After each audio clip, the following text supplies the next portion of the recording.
Hello everyone, welcome back to our channel Explore Canada with us.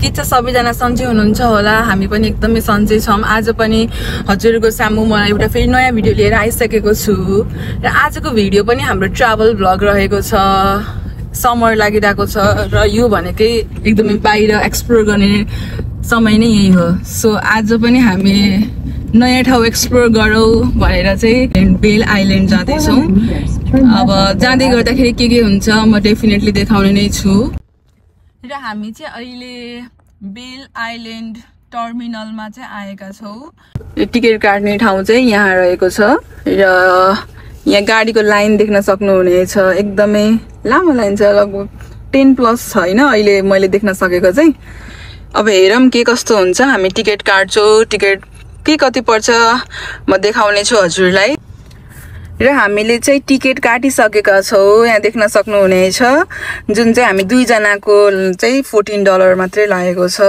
र त्यस टिकटको साथसाथै हामीले बेल आइल्यान्डको बुक पनि रहेको छ हामीसँग यो भनेको इन केस हामी कन्फ्युज भयो भने यसले चाहिँ पक्कै पनि हेल्प गर्नेछ हामीलाई फाइनल डेस्टिनेसनसम्म पुग्नको लागि हैन र अहिले चाहिँ हामी लाइनमा एकदमै कुरेर बसेका छौं एकदमै धेरै लामो लाइन छ यहाँ यो अर्को लेनको चाहिँ पुरै फुल भएर यो हामी यतापट्टि लेफ्टमा आएर बसेका छौं र आज अरु के हुँदैछ ल प्रकाश सर भन्नुस् हजुरले आज हामी के गर्दै छौं के रमाइलो हुनेवाला छ र हाम्रो अब एक्सपेक्टेसन एउटा हामी कतै जाने हो भनेर भनिसकेपछि एउटा एक्सपेक्टेसन एउटा मेन्टली एक्सपेक्टेसन चाहिँ हुन्छ हैन अब के कस्तो एक्सपेक्टेसन छ त ल हाम्रो प्रकाश सरबाट सुनौ है त Me and my wife we are traveling to Bell Island. Island भन्ने बित्तिकै यो चाहिँ यसको वरि भनेको सानो भनौं न सी अथवा ओशनको माथि चाहिँ एउटा सानो पहाड जस्तो छ त्यो चाहिँ वरिपरि पानीले घेरिएको छ which is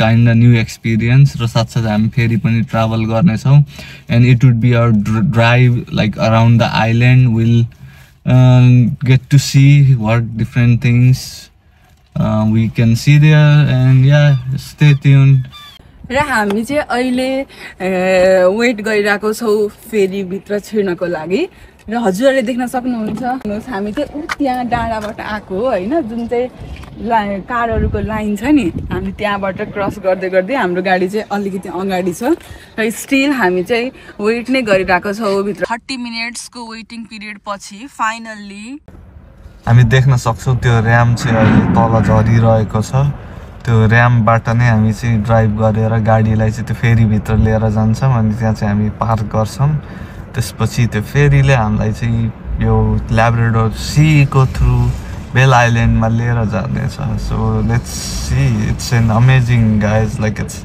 new experience for us हामी चाहिँ अहिले भित्र छिर्दै छौं यहाँ हुनुहुन्छ जो उहाँलाई चाहिँ हामीले आफ्नो टिकट हस्तान्तरण गर्ने छौ र त्यसपछि मात्रै हामी चाहिँ भित्र जान पाउने छौ ल अब चाहिँ हामी जाँदै छौं है त गाइज ल अब यसमा इन्ट्री हुँदै छौं ओ माय गॉड ड्याङडुङ छ त सबभन्दा लेफ्ट कर्नर हो यहाँ गाइज म चाहिँ उताबाट झर्नु पर्ने रहेछ झरेर अब चाहिँ म सिडी चढेर माथि जाँदै छु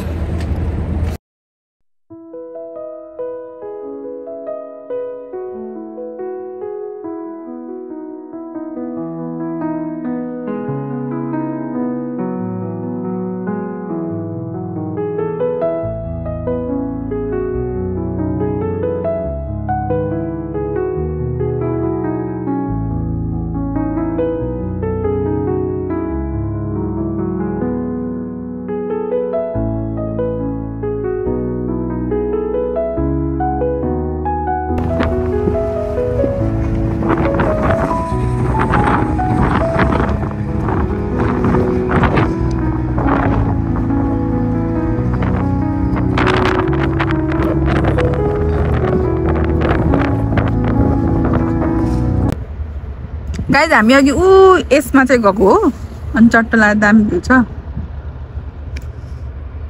हेर्न सक्नुहुन्छ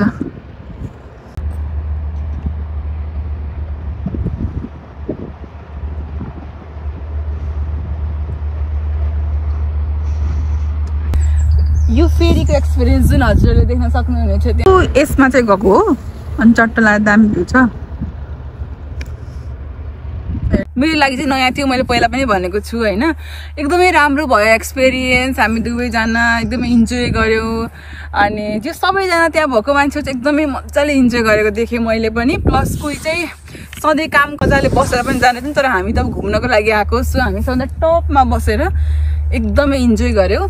र अब त्यहाँको मात्रै इन्जोय गरेर मात्रै भएन नि त, अब चाहिँ त्यो हिँडेर पनि एक्सप्लोर गरौँ भनेर यो चाहिँ ट्रेल रहेको रहेछ। अनि अब यहाँ चाहिँ हामी लगभग 20 मिनट्स चाहिँ हिँडेर आयो। अब कतिसम्म गइन्छ हेरौँ, अब आफ्नो बडीले कतिसम्म साथ दिन्छ। मैले अपडेट चाहिँ गराउँछु अझै अरू पनि। एकदमै राम्रो छ त्यो। हजुरहरू पनि क्यानाडाको कुनै पनि अरू सिटी जुन न्युफिल्यान्ड ल्याब्राडोर बाहेकको अरू सिटीमा हुनुहुन्छ भने पनि यो ठाउँ चाहिँ बेल आइल्यान्ड चाहिँ पक्कै पनि हजुर चाहिँ भिजिट गर्नुपर्ने नै छ। त्यही नै हो साथीहरू। हिँड्दा हिँड्दा क्यानाडामा पनि यसरी गाईहरू चाहिँ मजाले चरेको अवस्था देख्न सक्यो होइन। एकदमै राम्रो, पुरा हरियाली एकदमै राम्रो छ। जे होस् हेर्न सक्नुहुन्छ सबैजनाले। हामी चाहिँ अहिले यहीँ रहेका छौँ, बेल आइल्यान्डमै घुमिरहेको छौँ। अनि अब ट्रेल चाहिँ हामी लगभग 40 मिनट्स जति चाहिँ हिँड्यौँ, त्यस रमाइलो भयो। आयौँ अब फेरि एकलट हामी यसो ड्राइभमा पनि हिँडौँ न कस्तो छ भनेर ड्राइभमा जाऊँ भनेर चाहिँ अलिकति माथि गाउँतिर जाँदैछौँ। उकालो रहेछ बाटो पनि, म हजुरहरूलाई देखाउँछु है त यहाँको पछाडिको ब्याक क्यामेराबाट भ्यू। राम्रो छ, लेन्सको फ्रेस वाटर हावान।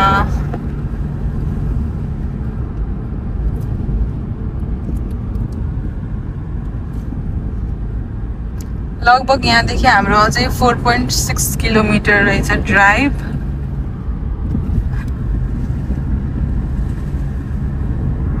हल्का फुल्का एकदमै घरहरू चाहिँ एकदमै कम छ यहाँ, एकदमै धेरै इजिएस यहाँ घरहरू। यत्र 2000 पिपल यहाँ बस्न सक्नु भनेको पनि एकदमै ठुलो हो त्यस आइल्यान्ड।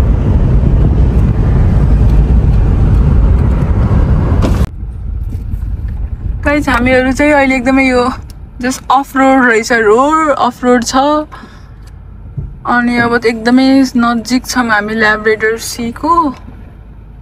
मलाई चाहिँ डर पनि लागिरह।